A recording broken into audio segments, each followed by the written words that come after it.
గ్రామంలో సరైన డ్రైనేజ్ వ్యవస్థ సరిగ్గా లేక రోడ్లపై మురుగునీరు నిలిచి దుర్వాసనతో దోమలు విజృంభిస్తున్నాయని ప్రజలు ఆగ్రహం వ్యక్తం చేస్తున్నారు. మురుగునీరు, దోమలు తదితర కారణాల వల్ల గ్రామంలోని ప్రజలు విష జ్వరాల బారిన పడుతున్నారని తెలిపారు.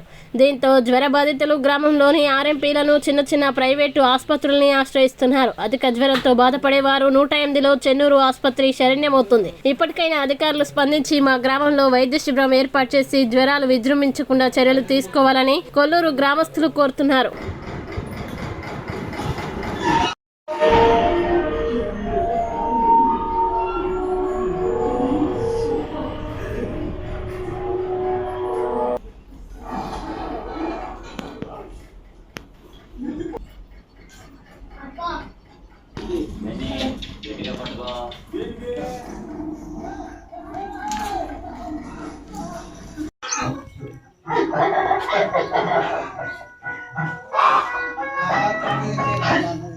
ఏంటండి రొప్పగా దగ్గర నిన్న బొట్టలు పడబడి నుంచి రొప్పగా కాఫీ తాగి మీరు పొద్దు నుంచి కాఫీ తాగలేదా?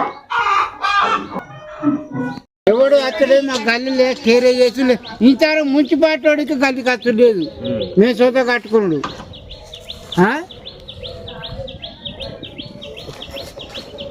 ఇష్టమైనట్టుగా మీ